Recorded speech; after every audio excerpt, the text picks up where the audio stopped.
Welcome to the More to Life podcast. Yes, there is more to life for sure. There is more to life than how you're currently feeling. There is more to life than your current situation.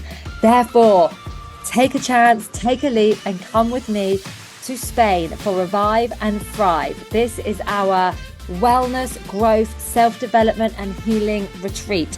This is 4 nights in the hills of Spain near Marbella. We have boat trips, cacao ceremonies, sound baths, rage ceremonies with incredible guests, daily yoga, private luxury villa, private chef, dolphins, swimming with dolphins.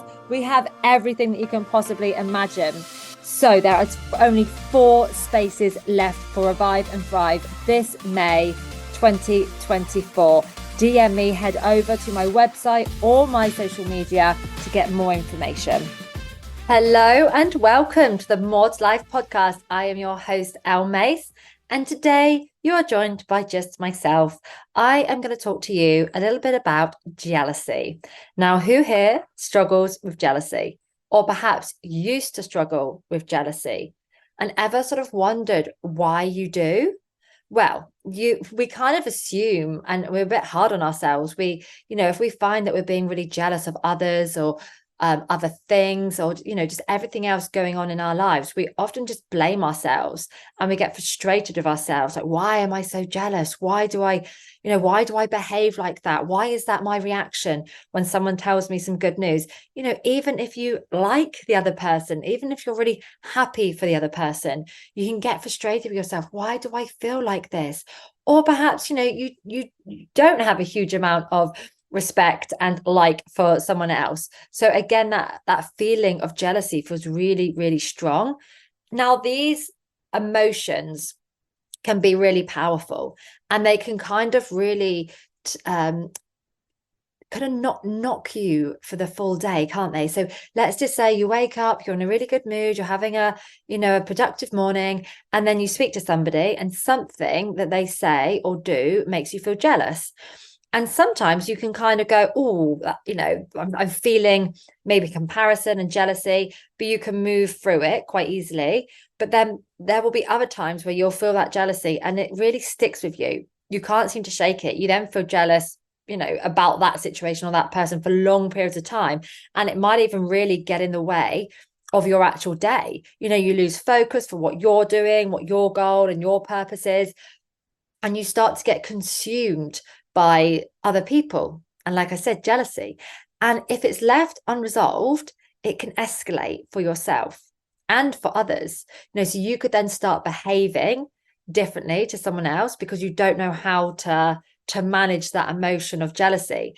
And then that can start to get in the way of relationships, whether that's friendships, romantic relationships, or just get in the way of your own relationship to yourself, because you're stuck with these, what we kind of call like ugly thoughts and ugly feelings. And we start to really speak negatively to ourselves. Why am I like that? Why can't I just be happy? Why can't I be kind? Well, I certainly used to be someone that struggled with jealousy. And, I kind of attached that to I was very competitive as well, and I would be doing a lot of comparison. Now, for me, this always came down to quite a sense of a low self-worth, but I'm just going to explain to you a few reasons why you may be feeling jealous. So then you can actually have some tools to move forward with, to manage those strong emotions, which if left undealt with, can escalate. They can escalate, long-term into depression, anxiety, not having authentic relationships, actually for you detaching yourself from others, and then ultimately you can start to feel really lonely in life. Or you can sort of like kind of protect yourself. You don't like feeling those emotions, so you don't put yourself out there to have conversations with people, to find out what people are doing, to be social, because you just don't really want to feel those emotions towards them. You just want a kind of easy life with it.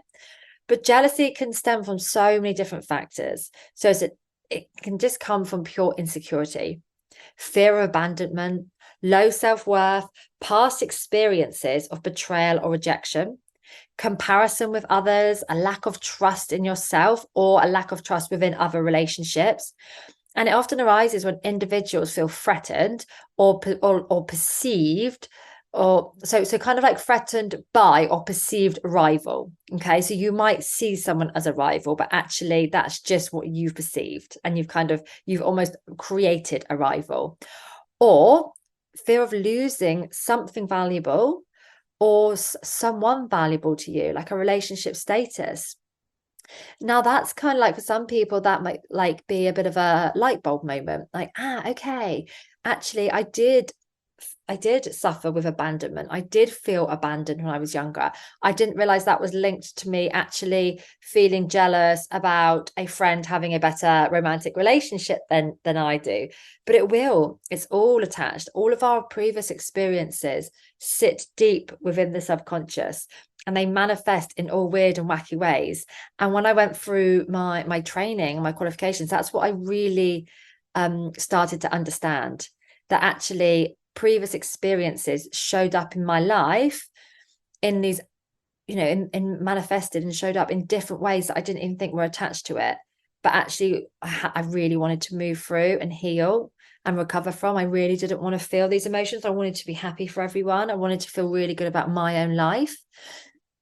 And so if you've been betrayed or you've been rejected, you're always going to, and you haven't had answers potentially, or you don't understand why, then you're always going to be questioning yourself and whether you are good enough, or whether you are likable and loved enough, or whether you did enough.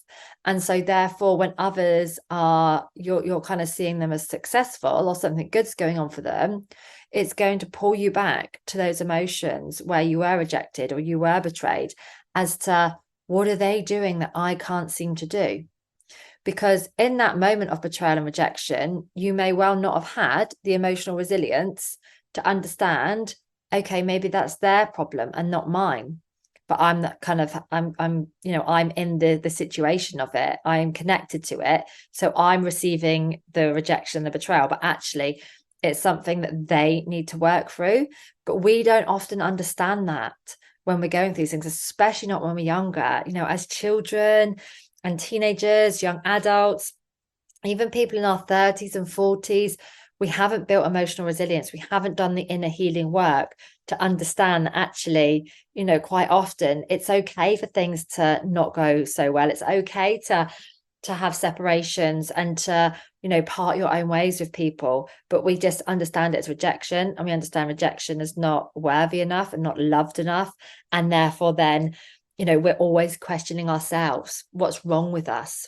So that's where that comparison comes in. And that's when it also turns into that jealousy. I want what you've got, but I can't seem to have that, or I had it and I lost it, and therefore I may not get it again. We can really escalate these feelings of jealousy, and we kind of catastrophize situations. Now, the best thing to do in this situation is to acknowledge your feelings. I understand I feel jealous. I accept I feel jealous. And in this moment, that's okay. But what I'm going to do is I'm going to work on why, see if I can link it back to anything in my experiences, so that I can unlearn, thoughts and feelings about being unworthy, or unlearn the narrative that I was rejected, or that I wasn't good enough, or that I can't trust myself and I can't trust others. And really work hard at sort of tracking these thoughts and feelings back, accepting, but then relearning that narrative. It's okay to feel jealous, but actually, what can I do for myself in this moment to make myself feel more worthy? So, okay, I like to see that they have a better relationship than what I have at the moment with somebody, but I'm going to work on how I can improve my relationship so that it's right for me and it's authentic and then it's happy and healthy. So what could you do? And ultimately, that is also going to come back down to exercises to raise your self-worth, which might look like mindfulness. It might look like therapy with somebody. It might look like just showing yourself a bit of worthiness and respect towards yourself. It also might look like doing affirmations, journaling your thoughts and feelings out. The more emotional resilience you can build, the more you'll find you don't have such strong waves of comparison and jealousy. Like, this is certainly, proved techniques. And when I can talk about my own personal view, my own personal experience, this definitely helped for me.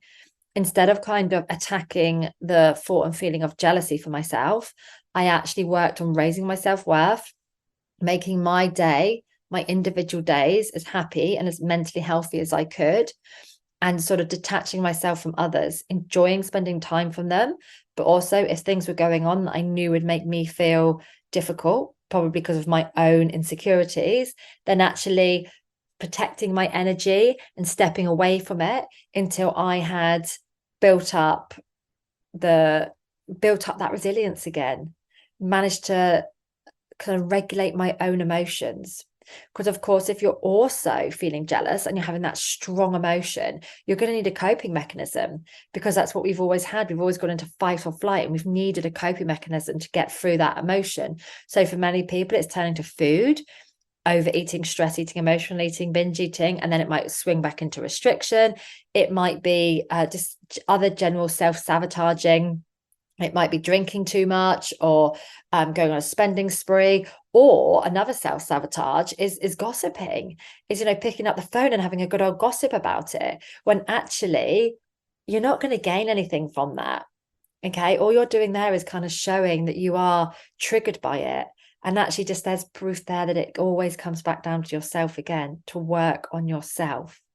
So I really hope this little short episode on jealousy has helped you. I know that I wish someone had told me this when I was, 8, 9, 10, 11, 12, and it would have really helped me in those years of being a teenager and those young 20s, when you're really building like adult relationships. It would have really supported me in being able to react better in situations, and also let go of things that didn't serve me. So don't stress about your immediate reaction to it. No, don't stress about the thought and the feeling. Stress about how you react to it. So stress about how you manage that emotion. And you're not going to be able to change this overnight. You're not going to wake up tomorrow and be like, right, that's it, I'm not being jealous anymore. It's okay to be jealous. We live in a society of, we're constantly almost being encouraged to compare and to be jealous. Look at social media. It can be so toxic. But just know it's a journey. But within a few weeks, you can definitely feel better. And certainly within a few months, you can really turn a corner with it and find a life where actually you are just happy for other people. You are just actually really pleased that people are doing well, because you're also on the right track. You're also doing well. You are where you should be. And you've got a really nice, calm and peaceful mind.